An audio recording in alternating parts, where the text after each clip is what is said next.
Content marketing is the only way that you can educate your prospects, help them understand how they can solve their problem, get in front of them while they're in that mode.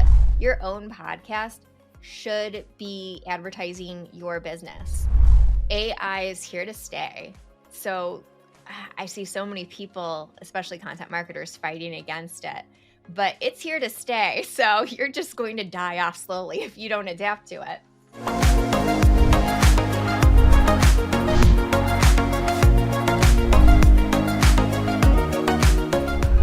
Welcome to the Growth Genius podcast, brought to you by Infidigit, an organization focused on SEO, search engine optimization, and CRO, conversion rate optimization. I am Kaushal Thakkar, founder of Infidigit and your host for this show. Today is a special day since this is the last episode of season 2. We will soon move into season 3, but for today, we have a special guest with us. She is referred to by many as the queen of content marketing. She is also the CEO of Tiny Marketing. She joins us from the windy city of Chicago. Coincidentally, I'm also in Chicago today. Let's welcome Sarah Noel Block. Hi, Sarah. How are you doing today? I'm good. As you know, it's a crazy day. No worries. That's perfectly fine, but happy to know that you're doing great today. Sarah, several of our viewers and listeners must already be knowing you, but there may be a few who are not connected. So for those people, could you please help us know Sarah Noel Block better? Yeah, so I am the founder of Tiny Marketing, and I focus on education-based marketing for small teams. So specifically, I have created the strategic story where I help teams understand what to say, how to say it, and where to say it to make it so much easier to market. Really nice. And that's really helpful. I was going through some of the content on your website and some of your podcast. Those were really insightful. Thanks a lot for creating that kind of content. Thank you. Yeah. If you're a podcast listener, which you must be since you're listening, it's Tiny Marketing. Yes. Thanks. Sarah, I should say that you are truly blessed to be in this particular city. I'm enjoying the climate, the weather, and even the little bit of drizzle over the last few days. Today, fortunately, it's sunny and it's a really nice day. Any must-visit place that you would recommend for me? If you while I'm here for the next few days. Yeah, go to Garrett's and get that popcorn for sure. Okay, and go to North Beach. North Beach is the prettiest one. Wonderful. So, Sarah, we'll just start. Why is content marketing important? Yeah, well, content marketing is the only way that you can educate your prospects, help them understand how they can solve their problem, get in front of them while they're in that mode of, I need to solve this problem, I need to figure out the solution, and then you become the solution. So you build trust because you're teaching them how to solve their problem. And another great thing about content marketing is it sells for you. It takes people through the sales process like 90% of the way, so that by the time you get on a sales call, they're already convinced that you're the right person. It's just a matter of pricing or your process. Nice. Any specific trends which you would like to highlight specifically for 2023 that, hey, these are the trends in 2023, how it has changed over the previous years? Yeah, well, repurposing is all the rage. That's all anybody is talking about. So if you're creating a pillar piece of content like a podcast, like what we're doing right now, you need to be using AI, like Toasty.ai, to repurpose it into articles and snippets and social media posts. And there's a ton of tools also that will take the video and turn it into verticals for you for YouTube Shorts, TikTok, Reels. You can repurpose podcasts in so many ways, and it gets more eyes on more ears on your podcast because they're finding it through these different distribution channels. Nice. Thanks. And Sarah, one connected question over there is VCs today are asking for higher and higher returns on investments, right? For every penny they invest, they at least need the money back, plus definitely the returns which they would expect from a particular investment. At the same time, the entrepreneurs and marketers are facing this particular challenge that, hey, how to deliver the best ROI. How can content marketing help our viewers in getting at least a 10x better ROI while maintaining the same head count? Yeah, one, creating that core piece of content that you can consistently create will take people, let's say it's a podcast. We'll use podcasts for an example since that's what we're doing right now. Let's say you have a podcast. People become aware that you exist in the first place from your podcast channels, whatever they're listening to it, Apple Podcasts. But your podcast is also selling them. Every time you have an episode, you're teaching them how to solve their problem. So you're bringing in more customers every True. single time. It makes it so much easier, but you have to be really strategic. So think of it like a content funnel. So if you're doing a podcast as your core content, then make sure that you're completing that funnel and you have a lead magnet attached to it.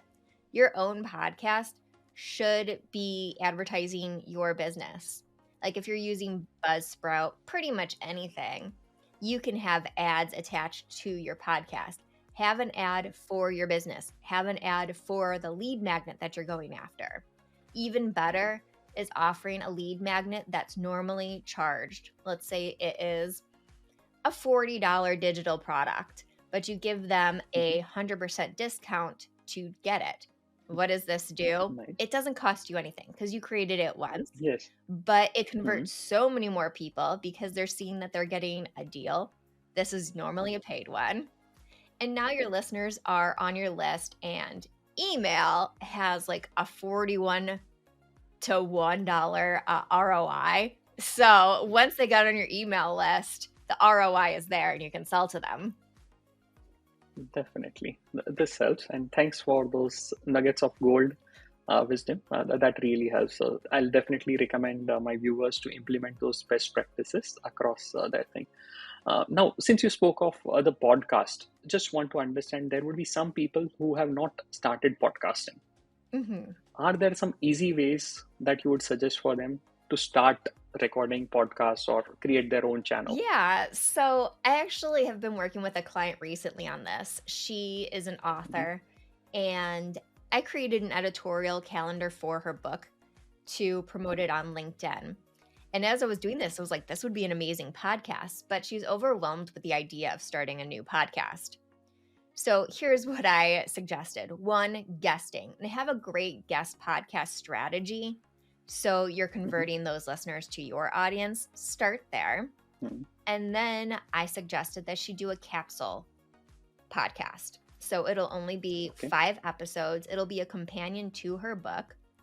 But you don't have to, if you don't want to commit to creating content consistently, it's a one-time deal. You're doing those 5 episodes. It's there. And it will work in tandem with her book. So doing a capsule podcast and guest podcasting is a great way to start. And then you can move on to your regularly scheduled podcast. That is good. Thank you, Sarah. One other point of discussion is the current times where we are. The attention span of the users is reducing day by day. From those videos which used to last for hours or at least a few minutes, today we are in those days of videos which last only for a few seconds. In such times, how should content marketing change so that it addresses the needs of these people who are more used to those 30-second reels kind of content? Yeah, you got to adapt to that. Be what people need you to be. So something I do is I try to keep my podcasts to about 20 minutes max. People like actually, I was looking some research. I think 22 minutes max is what you want your podcast to be for optimal listening time. So keep it tight. And then repurpose that podcast into those 20-second clips that people are craving. All of those little sound bites and golden nuggets that people are telling you on your podcast, repurpose the video and grab those. That's what I've been doing for my podcast, and it has grown it so much. YouTube Shorts, they love the clips of the gold nuggets from my guests. Nice. That's wonderful. And since we would also like to keep it short and see how this particular podcast delivers, one last question around the topic of content marketing, considering the buzz which is going around generative AI. Mm-hmm. With so much content which AI is going to deliver and expected to deliver in the coming months, once it improves definitely or evolves from the current stage where the content is not that great. How do you think it is going to impact content marketing in the coming months or the coming years? It's gonna Do content marketers need to worry about it? worry, no. Adapt, yes. AI is here to stay. So I see so many people, especially content marketers, fighting against it. But it's here to stay. So you're just going to die off slowly if you don't adapt to it. Use it strategically. Yes, the content's not perfect with AI, and that's your job to get it perfect. So you can use it as a way to generate ideas or to improve the content you've created or draft, and then take it one step further and fact check, talk to resources and get expert quotes to add in, add video elements to it with influencers. There's a ton of ways that you can work faster with AI, but you gotta adapt. Okay, thanks.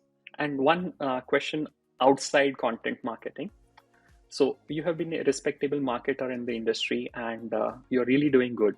Is there any specific suggestion which you would like to give to our audience so that they become better marketers and better human beings?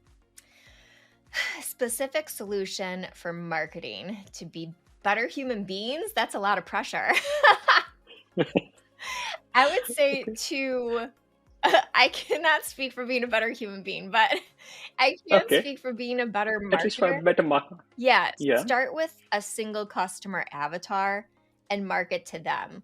Look at your top 20% of customers and look at your favorite one. Who do you love working with? And pretend like everything you create is for that person. And your marketing will get so much better. Perfect. Thank you. And Sarah, where should our audience connect with you?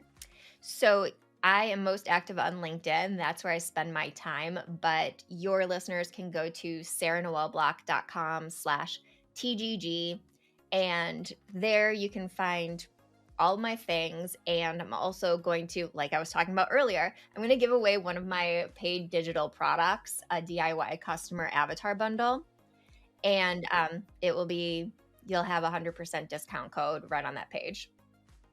Sure. Thank you, Sarah, for sharing that for our audience specifically. Sarah, it was really a pleasure having you on this particular show. Thank you for being a part of it. Thank you. And thanks for the time crunch. Thank you so much for joining us on this episode of The Growth Genius. I hope you learned how to create a 10x growth via content marketing from Sarah today. Please share your most important takeaways from this talk, or if you have any questions for Sarah and us in the comment box. Thank you. Now go out there and create growth for yourself and your organization. We'll see you soon in season 3 of the Growth Genius podcast. Thank you.